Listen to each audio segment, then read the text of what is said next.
Astaghfirullah. Assalamualaikum warahmatullahi wabarakatuh. Alhamdulillah, alhamdulillahilladzi hadana lihadza wa ma kunna linahtadiya laula an hadanallah. Asyhadu an la ilaha illallah wahdahu rabbi la syarikalah wa asyhadu anna Muhammadan abduhu wa rasuluhu alladzi la nabiyya ba'dah, amma ba'du. Kajian kita masih membahas kitab Minhaj Al-Firqatin Najiyati wa Ta'ifatil Mansurah, dan kita masuk pada bagian ke-33, sebab terjadinya musibah dan cara penanggulangannya.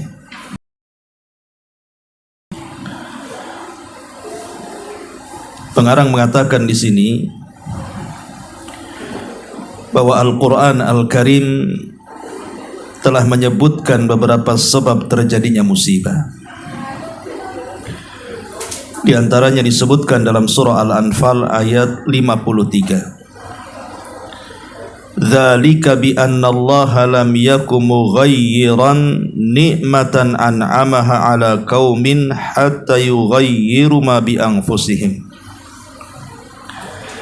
Yang demikian itu adalah karena sungguh Allah sekali-kali tidak akan mengubah satu nikmat yang telah dianugerahkan kepada satu kaum sehingga kaum itu mengubah apa yang ada pada diri mereka. Kemudian dalam surah Asy-Syu'ara ayat 30 Allah mengatakan, ma asabakum min musibatin fabima kasabat aydikum wa ya'fu an katsir. Dan apa saja musibah yang menimpa kamu maka adalah disebabkan oleh perbuatan tanganmu sendiri, dan Allah memaafkan sebagian besar dari kesalahan-kesalahan. Dan Allah Subhanahu wa taala juga berfirman dalam surah Rum ayat 41, Zaharal fasadu fil barri wal bahri bima kasabat aydin nasi liyudhiqahum ba'dal ladzi amilu la'allahum yarji'un. Telah tampak kerusakan di darat dan juga di laut disebabkan karena perbuatan tangan manusia, supaya Allah merasakan kepada mereka sebagian dari akibat perbuatan mereka agar mereka kembali ke jalan yang benar.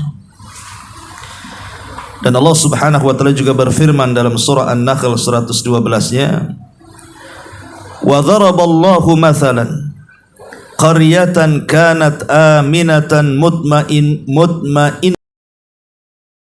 rizquha ragadan min kulli makan fakafarat bi an'umillah fa'adzaqaha Allahu libasal ju'i wal khaufi bima kanu yasnaun. Dan Allah telah membuat satu perumpamaan dengan sebuah negeri yang dahulunya aman lagi tentram. Rizkinya datang kepadanya melimpah ruah dari segenap tempat, tetapi penduduknya mengingkari nikmat-nikmat Allah. Karena itu Allah merasakan kepada mereka pakaian kelaparan, ketakutan disebabkan apa yang selalu mereka perbuat. Ayat-ayat yang mulia ini, kata beliau, memberikan pengertian kepada kita bahwa Allah zat yang maha adil dan maha bijaksana. Ia tidak akan menurunkan sebuah bala ataupun bencana atas satu kaum kecuali karena perbuatan maksiat dan pelanggaran mereka terhadap perintah-perintah Allah, lebih-lebih karena jauhnya mereka dari tauhid dan tersebarnya kesyirikan di banyak negeri-negeri Islam. Hal yang menyebabkan timbulnya banyak fitnah dan ujian. Berbagai musibah itu tidak akan hilang kecuali dengan kembali mentauhidkan Allah dan menegakkan syariat-syariatnya baik terhadap pribadi maupun masyarakat. Al-Quran juga menjelaskan kepada orang-orang musyrik yang berdoa kepada Allah saat ditimpa musibah dan kesempitan, tetapi ketika Allah membebaskan mereka dari musibah dan kesempitan, mereka kembali melakukan kesyirikan, menyembah dan memohon kepada selain Allah di waktu senang dan lapang. Dan itu digambarkan dalam Al-Quran, فَإِذَا رَكِبُوا فِي الْفُلْكِ دَعَوُوا اللَّهَ مُخْلِصِينَ لَهُ الدِّينَ فَلَمَّا نَجَّاهُمْ إِلَى الْبَرِّ إِذَا هُمْ يُشْرِكُونَ. Maka apabila mereka naik kapal, mereka berdoa kepada Allah dengan memurnikan ketaatan kepadanya, maka tatkala Allah menyelamatkan mereka sampai ke daratan, tiba-tiba mereka kembali mempersekutukan Allah Subhanahu wa ta'ala. Taib, ma'asyiral muslimat yang dimuliakan Allah Subhanahu wa ta'ala, bab ini menjelaskan kepada kita tentang sebab-sebab kenapa banyaknya musibah, kenapa banyak gempa, bahkan sampai terjadi tsunami, kenapa banyak gunung-gunung yang aktif sampai meledak dan mengakibatkan banyak korban, banyak banjir di mana-mana, dan begitu seterusnya. Belum lagi gagal panen, susahnya ekonomi, banyaknya wabah dan penyakit, dan lain sebagainya. Ada apa sebenarnya musibah ini Allah Subhanahu wa ta'ala timpakan? Ma'asyiral muslimat yang dimuliakan Allah Azza wa Jalla, dari paparan pengarang ini bisa kita simpulkan bahwa musibah itu datang itu disebabkan karena dua perkara. Musibah itu datang itu disebabkan karena dua perkara. Yang pertama, tentu karena sebuah dosa yang dilakukan manusia. Dosa itulah yang mendatangkan musibah. Artinya dengan sebab dosa Allah murka. Dengan sebab Allah murka datanglah bencana. Itulah sebab yang sangat vital kenapa kemudian musibah itu muncul di mana-mana. Itu sebenarnya sebab utamanya adalah dosa, tidak ada yang lain.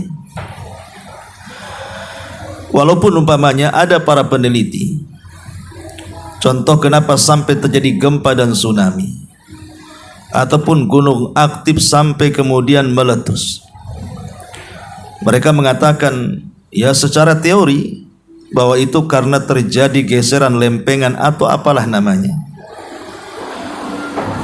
Tetapi yang mereka tidak pahami adalah tidak mungkin geseran atau lempengan itu bergeser di bawah bumi itu kalau seandainya tidak ada yang menggerakkannya, tidak ada yang menggesernya. Tidak mungkin bergeser begitu saja. Pasti ada yang menggesernya, ada yang menggerak tsunami, baik tektonik ataupun vulkanik ya. Artinya bahwa yang menggeser itu siapa? Ya tentu yang menciptakan lempengan itulah yang menggesernya. Lalu apa sebabnya menggeser sehingga membuat banyak bencana? Tidak lain dan bukan disebabkan dosa dan maksiat yang dilakukan hamba kepada Allah Subhanahu wa ta'ala berdasarkan ayat-ayat yang tadi kita sudah baca. Ma'asyiral muslimat yang dimuliakan Allah Subhanahu wa ta'ala. Kemudian yang kedua, apakah setiap musibah itu dikarenakan dosa? Tidak. Tidak semua dosa itu, tidak semua musibah itu datang karena sebuah dosa. Bisa saja musibah itu diturunkan oleh Allah Subhanahu wa ta'ala untuk mengangkat derajat manusia. Karena apabila Allah Subhanahu wa ta'ala mencintai seorang hamba, Allah tidak mungkin membiarkan hamba itu begitu saja, tapi Allah akan berikan cobaan. Sebagaimana hadis Nabi sallallahu alaihi wasallam, "Innallaha idza ahabba 'abdan ibtalahum." Allah itu kalau suka dengan hamba-hambanya, maka Allah akan uji hamba-hamba itu. Kemudian Nabi SAW mengatakan, kalau hamba itu redha dengan ujiannya, fa in radiya falahur ridha, maka dia akan mendapatkan redhanya Allah. Fa in sakhita falahus sukhtu, tapi kalau hamba itu malah murka dengan ujian itu, maka Allah juga akan murka kepadanya. Inilah penyebabnya. Jadi penyebab musibah itu dua, bisa karena dosa, bisa karena Allah hendak mengangkat derajatnya. Makanya sering ada pertanyaan, sebenarnya musibah itu dia adalah bentuk ukubat atau bentuk mahabbat? Apakah musibah itu diturunkan karena sebuah ukubat? Ukubat itu artinya hukuman. Ataukah mahabbat karena kecintaan? Maka Syekh bin Baz rahimahullah ta'ala mengatakan, lihat orang yang mendapatkan musibahnya. Kalau dia itu memang selama hidupnya banyak meninggalkan kewajiban-kewajiban Allah, ataupun mengurang-urang kewajiban Allah, mungkin terlalu meremehkan perintah-perintahnya, tidak pernah mengindahkan larangan-larangannya, tiba-tiba Allah turunkan musibah, maka ini bentuk ukubat. Bisa jadi ini bentuk hukuman. Allah menghukum dia supaya dia kembali. Sebagaimana surah Rum tadi, Allah mengatakan, zaharal fasadu fil barri wal bahri bima kasabat aydin nasi liyudhiqahum ba'dalladzi amilu la'allahum yarji'un. Telah tampak kerusakan di darat dan di laut itu disebabkan karena dosa manusia, supaya Allah merasakan kepada manusia sebagian dari akibat perbuatan mereka. Apa hikmahnya? Agar mereka kembali ke jalan yang benar. Kalau yang seperti ini, musibah yang turun disebut ukubat namanya. Itu hukuman dari Allah supaya mereka kembali. Tapi kalau seandainya orangnya baik, ahli ibadah, orangnya taat, rajin membaca Quran, rajin berzikir, rajin silaturahim, intinya dia orang baik, tiba-tiba kemudian Allah Subhanahu wa ta'ala menurunkan ujian dan juga musibah kepada orang ini, maka ini bukan ukubat namanya, ini namanya mahabbat. Mahabbat itu artinya kecintaan. Allah cinta dengan hambanya. Allah cinta dengan hambanya, maka saking cintanya Allah uji hamba ini. Apakah betul kecintaannya kepada Allah, ataukah semata-mata kecintaannya semu kepada Allah Subhanahu wa ta'ala? Makanya Allah kirim berbagai macam musibah. Tetapi yang namanya musibah itu, Allah Subhanahu wa ta'ala tidak mungkin menurunkan kepada kita kecuali berdasarkan kadar iman. Artinya kalau iman kita kuat, maka musibah semakin berat. Tapi kalau kadar iman kita lemah, maka musibah semakin ringan. Karena tidak mungkin Allah Subhanahu wa ta'ala menurunkan musibah itu yang hamba tidak sanggup memikulnya. Sebab kalau itu yang terjadi, Allah zalim. Masa orang yang tidak sanggup memikulnya kemudian dipaksa untuk memikulnya? Seperti orang yang tidak sanggup memikul batu yang 100 kilo atau 200 kilo, dipaksa umpamanya untuk memikulnya, dia tidak akan tahan dan tidak akan sanggup untuk memikulnya. Tapi Allah Subhanahu wa ta'ala tahu kadar iman hambanya, dan itu bentuk kebijaksanaan dan keadilan Allah Subhanahu wa ta'ala. Lah di sini muallif pengarang menjelaskan kepada kita bahwa dosa itu adalah sarang daripada musibah-musibah yang terjadi di mana-mana. Karena musibah ini macam-macam bentuknya kan. Bisa saja musibah itu seseorang diuji kesehatannya sehingga mungkin mengalami sakit parah dan berkepanjangan. Bisa saja mungkin diuji dengan keluarganya, dengan kenakalan anak-anaknya, dengan kenakalan pasangannya, dengan perceraian rumah tangganya. Atau boleh jadi musibah itu dalam bentuk umum, seseorang stres, ya, bingung, mungkin mikirin hutang kan gitu, mungkin mikir masa depan, mungkin mikir orang yang dicintainya sudah menghilang, atau mungkin musibah itu datang dari musuh. Mungkin dengan ucapan mereka yang menyakitkan, seperti mereka suka menggibah kita, membuli kita, memfitnah kita, mengadu domba kita, atau berbicara tentang kita yang kita tidak lakukan, dan begitu seterusnya. Dan itu bisa terjadi dari, ya namanya musibah itu bisa dari orang dekat, bisa dari orang jauh, bisa dari orang dalam, bisa dari orang luar, dan begitu seterusnya. Pastilah musibah itu selalu ada mengitari kita.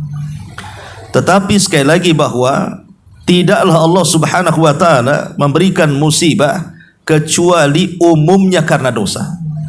Umumnya itu karena dosa. Karena dosa sendiri itu pengaruhnya banyak. Dosa sendiri itu pengaruhnya banyak sekali. Al-Imam Ibnul Qayyim rahimahullahu taala menyebutkan beberapa pengaruh dosa. Pertama, hirmanul ilmi. Dosa itu bisa menjadikan hilangnya ilmu yang harusnya dia dapat. Hilangnya pengetahuan. Maksudnya hilangnya pengetahuan saja. Bisa saja mungkin dia alim, tapi dia tidak mengamalkan ilmunya. Atau memang dia sedang belajar tapi tidak masuk-masuk pelajarannya. Karena hal ini pernah dinyatakan oleh Imam Syafi'i rahimahullahu ta'ala ketika dia bermasalah dengan hafalannya. Kemudian datang kepada gurunya Imam Waqi dan mengadukan masalahnya, sehingga dia membuat bait syair dan mengatakan, syakautu ila Waqi su'a hifdin fa arsyadani bi antarkil ma'asi wa'lam bi annal ilma nurun wa nurullahi la yuhdalil asi. Aku mengadu kepada Imam Waqi, kata Imam Syafi'i, tentang buruknya hafalanku. Kemudian Imam Waqi menasihati agar aku meninggalkan maksiat. Kemudian Imam Waqi mengatakan, ingatlah bahwa wa'lam bi annal ilma nurun. Ingat, ilmu itu adalah cahaya, dan cahaya tidak mungkin masuk ke hati orang yang bermaksiat. Jadi kenapa kemudian diharamkan pengetahuan? Itu disebabkan karena maksiat. Yang kedua, hirmanur rizki. Diharamkan padanya rizki. Sebagaimana Nabi SAW mengatakan, innal abda la yahrumur rizku bi dzambin yusibu. Terkadang seorang hamba itu diharamkan rizki disebabkan dosa yang dilakukannya. Boleh jadi rizkinya terhalang, atau boleh jadi bukan rizkinya terhalang tapi barokahnya hilang. Bisa jadi rizkinya hilang, atau rizkinya ada tapi barokahnya yang hilang. Nampaklah dia mungkin dapat keuntungan dalam sebuah perniagaan karena sebuah kecurangan.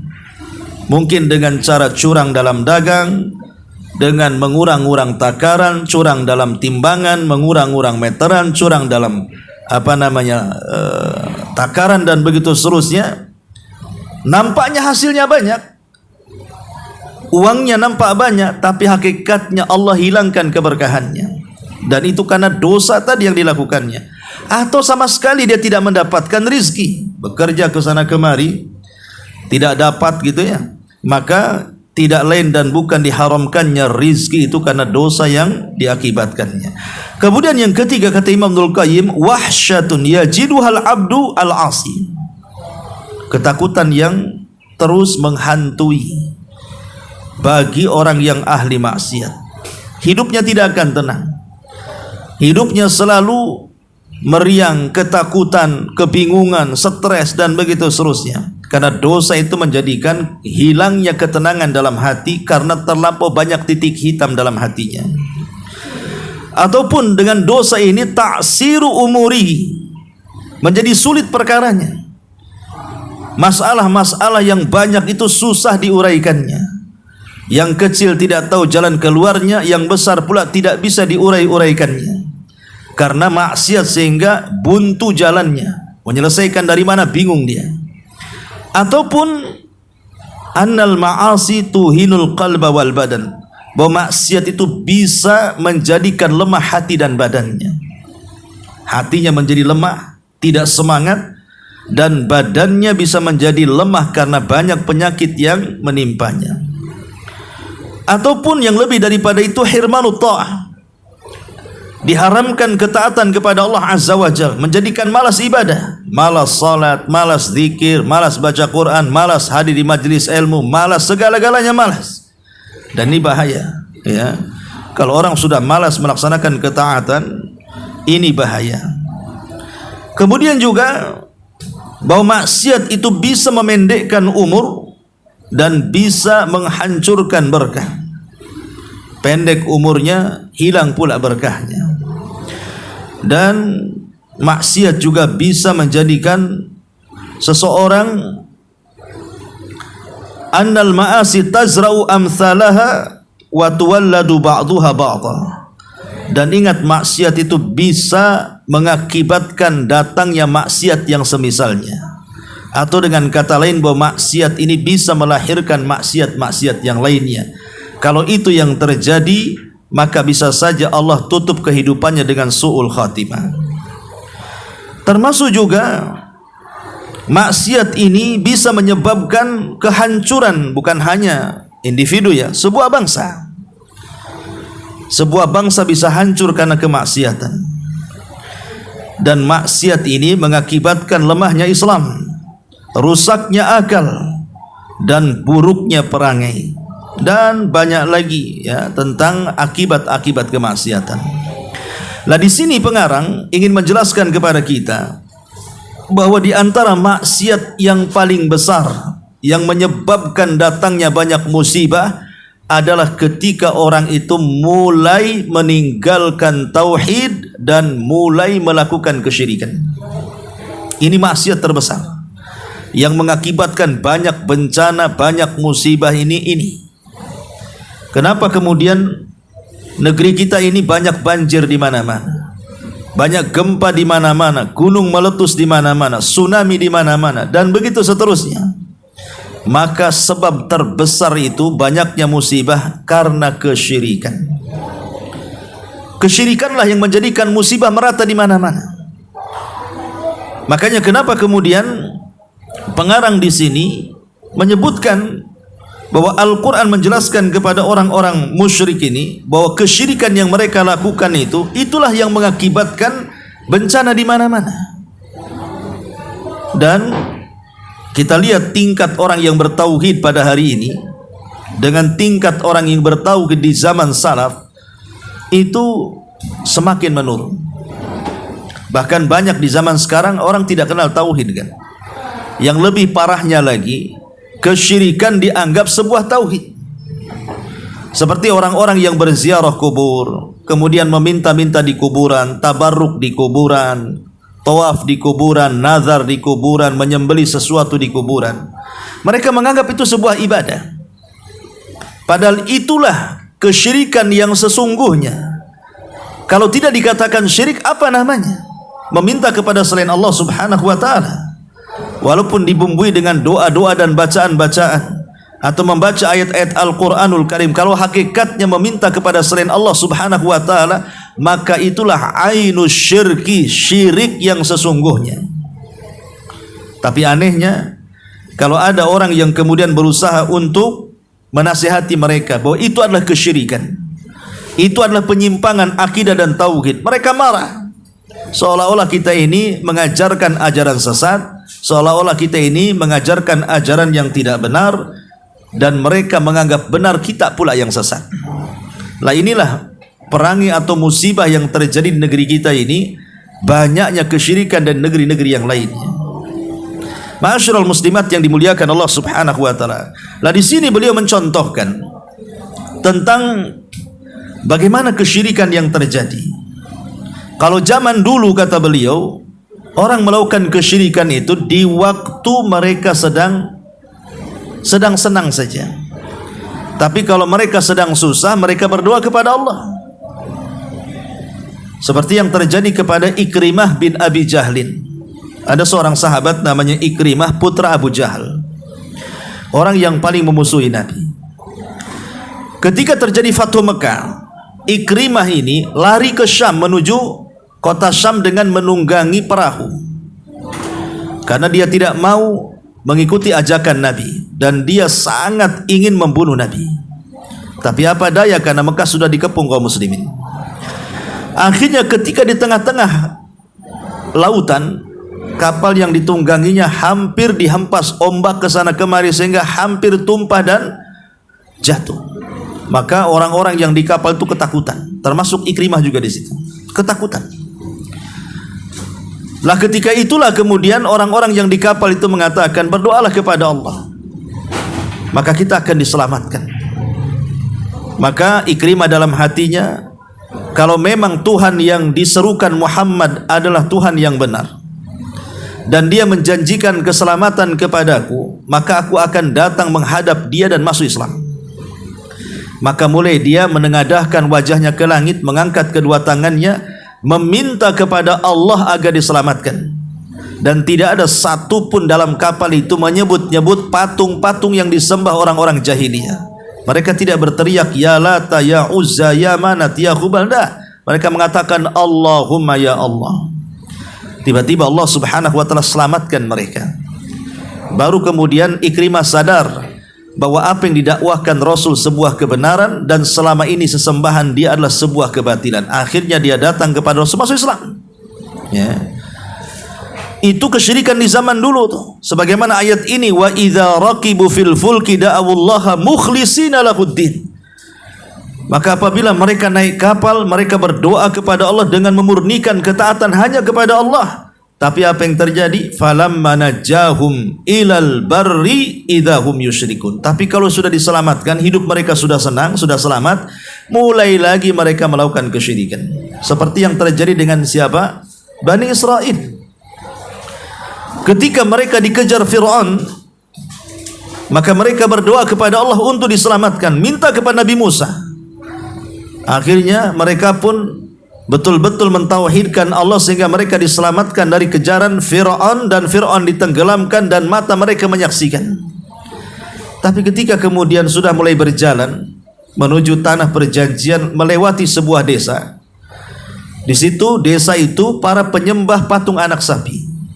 Tiba-tiba mereka mengatakan kepada Musa, ya Musa ij'al lana ilahan kama lahum alihah. Wahai Musa, jadikan Tuhan-Tuhan seperti mereka.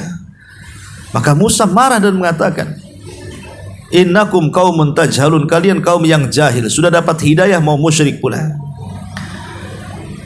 Nah, dari sini kita tahu bahwa umat dulu itu mereka melakukan kesyirikan itu di waktu senang saja, tapi di waktu susah mereka mengikhlaskan doa kepada Allah. Tapi hari ini tidak, ya.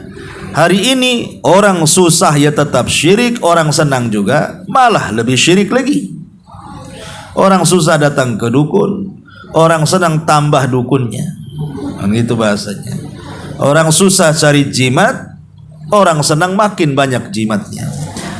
Jadi orang-orang sekarang ini justru tidak membedakan mau susah mau senang, tetap saja melakukan kesyirikan.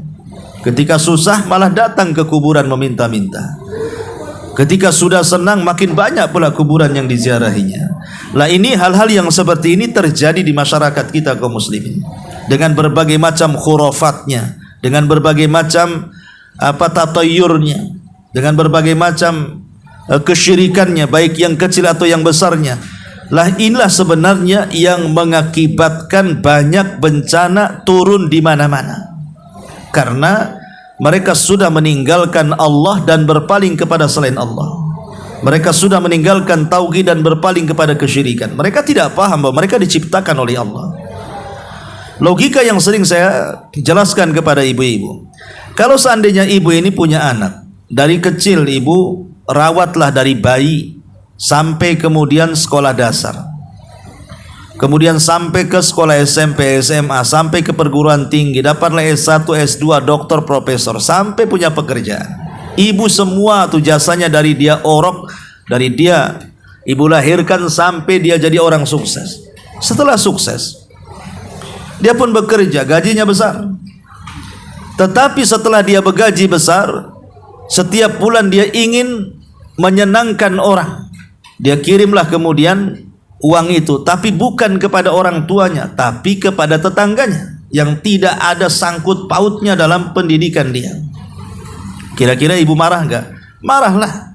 Itu anak saya yang besarkan, saya menyekolahkan, saya mencarikan pekerjaan, sudah dapat gaji, ditransfer ke tetangga. tentu orang tuanya marah. Ya. Berarti anak itu kurang ajar dan durhaka. Dia tidak tahu siapa yang berbuat baik kepada dia, siapa yang tidak berbuat baik kepada dia. Lah Allah Subhanahu wa taala, walillahil matsalul a'la. Dialah yang telah menciptakan kita, dialah yang telah memberikan nikmat kepada kita, dialah yang telah menghidupkan kita, memberikan jalan kemudahan bagi kita. Setelah semua kita terima dari Allah, kita pula beribadah kepada selain Allah. Apa tidak murka Allah itu? Ya. Maka dengan kemurkaan Allah itulah kemudian menjadikan turunnya banyak musibah. Karena musibah itu sekali lagi salah satu umumnya paling banyak itu karena maksiat yang dilakukan. Ya, ada musibah-musibah yang diturunkan Allah itu karena tadi ingin mengangkat derajat, ingin menghapus kesalahan, ya, ingin menguji manusia ada. Ya, seperti namanya musibah-musibah yang pernah diterima oleh para nabi. Bukankah Rasul yang mengatakan asyaddul bala indallahil anbiya, kan? Manusia yang paling berat musibahnya itu siapa? Para nabi. Loh, kenapa para nabi yang taat? Kenapa para nabi yang mereka diutus oleh Allah Subhanahu wa taala untuk menyebarkan risalahnya, kok mereka malah diuji, diberikan banyak musibah? Harusnya mereka disenangkan lah, kan begitu. Karena Allah ingin mengangkat derajat mereka. Tsummal amsalu fal amsal. Kemudian orang setelah para nabi, kita-kita ini, kalau kita seandainya kemudian dengan ketaatan kita masih juga diberikan musibah, berarti musibah itu mengikuti musibahnya para nabi. Bahwa kita akan diuji karena ketaatan kita. Untuk apa? Mengangkat derajat, supaya Allah angkat derajat kita di dunia dan di akhirat. Ya. Ma'asyiral muslimat yang dimuliakan Allah Subhanahu wa taala. Ya. Maka apa yang harus kita lakukan kalau seandainya Allah Subhanahu wa taala takdirkan kita ini diberikan musibah oleh Allah Subhanahu wa taala? Yang pertama yang harus kita lakukan adalah bersabar. Bersabar saat menerima ujian Allah Subhanahu wa taala. Apalagi ya kalau tidak bersabar. Ya. Kemudian yang kedua, selain daripada bersabar dan bersabar, ya, ketika mendapatkan musibah itu, maksudnya bersabar di sini dengan cara pertama istirja. Kalau ibu mendapatkan musibah, katakan innalillahi wa inna ilaihi rajiun. Yang kedua, minta pahala dengan mengatakan Allahumma hjurni fi musibati. Ya Allah, berikan pahala akan musibah yang menimpaku. Kemudian yang ketiga, jangan melihat musibah terus, tapi lihatlah nikmat yang tersisa pada diri kita, supaya bisa bersyukur dan redha. Kalau kita mendapatkan musibah, jangan terus dipikirkan musibahnya, tapi lihat nikmat yang masih ada, supaya kita bisa lebih bersyukur dan lebih redha kepada Allah Subhanahu wa taala. Sebab kalau ini bisa kita lakukan, maka kita akan mendapatkan 3 keistimewaan besar dalam musibah. Pertama, ulaika alaihim salawatun mir rabbihim. Kita akan mendapatkan pujian Allah. Subhanallah, Allah akan memuji kita. Kalau kita dipuji oleh presiden saja sudah bangga. Ini yang muji kita Allah di hadapan malaikat lagi. Yang kedua, ulaika alaihim salawatun mir rabbihim wa rahmah, dan dia akan mendapatkan rahmat, kasih sayang Allah Subhanahu wa taala. Dan yang ketiga, wa ulaika humul muhtadun, dan mereka akan dibimbing dan senantiasa diberikan hidayah oleh Allah Subhanahu wa taala. Ini kemudian juga yang bisa menyabarkan kita dalam musibah adalah kita harus tahu tentang hakikat dunia supaya makin sabar. Hakikat dunia ini bukan darun ni'am. Dunia ini bukan tempat kita bersenang-senang. Karena Rasul yang mengatakan bahwa dunia ini sijnul mu'min, dia penjara bagi kita orang yang beriman. Dia hanyalah sorga bagi orang-orang kafir. Makanya lihat hakikat dunia, bahwa dunia diciptakan itu sebagai darul bala. Memang tempat ujian-ujian yang akan banyak dilalui manusia. Tapi ujian itu kan ada batasnya. Dengan adanya kematian hilanglah ujian itu. Kalau dia seorang mukmin, maka dia akan mendapatkan apa yang dijanjikan Allah Subhanahu wa taala. Dan yang bisa menyabarkan juga saat menerima ujian adalah tadzakkurul maut. Tadzakkur al-maut, mengingat kematian. Bahwa ujian ini pasti berakhir dengan adanya kematian. Tidak mungkin terus sampai ke kuburan, sampai ke hari akhir. Nah, ada batasnya waktu ujian itu. Ya, termasuk juga yang bisa menyabarkan kita saat menerima ujian, kata para ulama, al-wukuf ala hadhihi al-haqiqati wa hiya annana jami'an mulkun lillah. Dan kita harus senantiasa mengembalikan ujian ini kepada Allah dengan cara bahwa kita ini semua milik Allah. Kalau Allah hendak melakukan sesuatu kepada kita, itu hak Allah. Karena dari ujung rambut sampai kaki ini bukan milik kita, ini semua milik Allah Subhanahu wa taala. Tentu ketika Allah memberikan ujian ada hikmah di dalamnya. Tidak mungkin semata-mata Allah memberikan ujian tanpa ada alasan, ya. Jadi ini yang pertama, bahwa kita harus bersabar akan musibah yang Allah turunkan kepada kita. Kemudian yang kedua, redha biqadaillahi wal qadar. Kita harus rela dengan takdir dan putusan Allah. Kita harus rela dengan takdir dan putusan Allah. Bahwa musibah ini sudah dicatat sebelum Allah menciptakan langit dan bumi, bahkan sebelum Allah menciptakan kita sudah dicatat 500 tahun di Lauhil Mahfuz. Bahwa musibah ini akan terjadi. Musibah ini akan menimpa kita. Sebab kalau kita berjalan dengan takdir, kita akan tenang. Yang tidak tenang ketika menghadapi musibah itu karena dia tidak yakin dengan takdir. Makanya akhirnya dia tasakhut, lisannya menyalahkan Allah, menyalahkan musibah. Dia tidak pernah bersyukur dan tidak pernah redha. Maka berjalanlah dengan takdir Allah Subhanahu wa taala, yakin bahwa ini semua takdir dari Allah Subhanahu wa taala. Kemudian yang ketiga, tentunya al-isti'anatu 'alal musibah. Cobalah ketika kita mendapatkan musibah, meminta pertolongan kepada Allah agar Allah Subhanahu wa taala mengangkat musibah kita. Karena musibah datang dari Allah dan Allah lah yang akan mengangkatnya. Dan terus berdoa kepada Allah Subhanahu wa taala, ya, agar Allah Subhanahu wa taala mengabulkan keinginan-keinginan kita supaya musibah kita diangkat. Nah, di sini pengarang juga menyebutkan di akhir pembahasan tentang kisah Umar bin Khattab, ya, menulis surat kepada Panglima Sa'ad bin Abi Waqqas di Irak dan mengatakan, janganlah kalian mengatakan sesungguhnya musuh kita lebih jahat daripada kita, sehingga tidak mungkin mereka mengalahkan dan menguasai kita. Sebab terkadang satu kaum dikuasai oleh kaum yang lebih jahat dari mereka, sebagaimana kaum Bani Israel dikuasai oleh orang-orang kafir Majusi disebabkan oleh perbuatan maksiat mereka. Mohonlah pertolongan kepada Allah atas diri kalian sebagaimana mohon pertolongan Allah atas musuh-musuh kalian. Jadi Umar mengajarkan doa, minta kepada Allah, memohon, ya, agar kita dihindarkan dari ujian atas diri kita atau yang datang dari musuh-musuh kita. Wallahu a'lam bishawab. Ini di antara bab tentang sebab-sebab musibah. Taib, sampai di sini. Ada yang bertanya, silakan.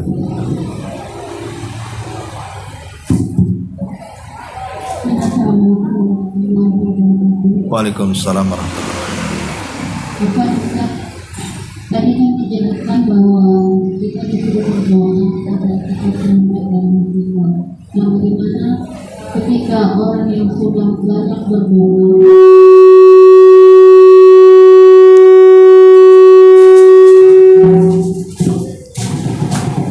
kepada Allah, tapi dia tetap ditimpa musibah? Iya. Itu apakah tanda? Paham, sudah paham. Iya. Iya. Pertanyaannya adalah, ada seorang yang terkena musibah, kemudian setiap hari meminta kepada Allah agar musibahnya diangkat, tapi juga tak kunjung-kunjung diangkat. Apa salah dengan doanya? Sering saya katakan berulang-ulang tentang orang yang berdoa dan ijabah doa. Ketika kita berdoa bukan Allah tidak mendengar, Allah mendengar. Ketika kita berdoa bukan berarti Allah tidak mengijabah, Allah mengijabah. Cuman ijabahnya itu terkadang tidak di dunia, tapi di akhirat. Sengaja tidak dikabulkan di dunia, dia terus dibuat sakit umpamanya, atau dibuat dia susah, atau dibuat dia miskin, atau dibuat dia banyak masalah, supaya dosa-dosanya luntur sehingga ketika di akhirat menghadap Allah itu sudah tidak ada dosa. Itu bisa jadi terjadi seperti itu. Kemudian yang kedua, atau boleh jadi diulur waktunya. Allah ingin menguji dia sabar gak dalam doanya. Karena terkadang doa itu bisa dikabulkan setelah mungkin 10-20 tahun baru terasa pengabulannya, ya. Atau memang betul-betul cash, hari ini berdoa beberapa hari kemudian adalah pengabulannya. Atau boleh jadi dia tidak diberi sesuai dengan permintaannya, tapi dikabulkan dengan cara yang lainnya, dengan cara dihilangkan dari bahaya dan begitu seterusnya. Atau mungkin ada hikmah yang disebut dengan hikmah Rabbani. Hikmah Rabbani yang kita tidak tahu apa maksudnya Allah. Sebagaimana disebutkan dalam hadis tapi dilemahkan para ulama, tapi maknanya sahih. Terkadang Allah Subhanahu wa taala tidak menyembuhkan orang sakit sebab kalau sembuh bisa saja dia bermaksiat lagi. Kenapa Allah tidak mengayakan orang miskin? Sebab kalau dia kaya dia melampaui batas. Kenapa pula orang kaya tidak dimiskinkan? Sebab kalau dia miskin dia bisa kufur dan putus asa, ya. Itu ada hikmah Rabbani yang kita tidak tahu. Tapi yang jelas bahwa tidak ada ruginya orang berdoa, karena doa itu adalah ibadah. Setiap kita berdoa pasti berpahala. Dan jangan katakan aku sudah berdoa kenapa tidak dikabulkan. Justru itu penyebab doa tidak kabulkan adalah kata-kata itu. Ya Allah, aku sudah berdoa tapi tidak dikabulkan. Justru kata-kata itu tidak akan mengabulkan doanya. Karena itu bagian daripada istijal. Istijal itu terlampau cepat ingin dikabulkan. Seolah-olah memaksa Allah, ya Allah cepat. Allah tidak bisa diatur oleh kita. Maka jangan istijal mengatakan da'autu rabbi falam yastajib li. Aku sudah berdoa kepada Rabbku tapi juga tidak dikabulkan. Maka bersabarlah. Kalau doa tidak dikabulkan segera, maka bersabar. Di situ ada hikmah yang kita tidak tahu. Wallahu a'lam. Baik, sampai di sini sudah jam hampir 5:30. Subhanallah bihamdika asyhadu an la ilaha illa anta astaghfiruka wa atubu ilaik. Allahu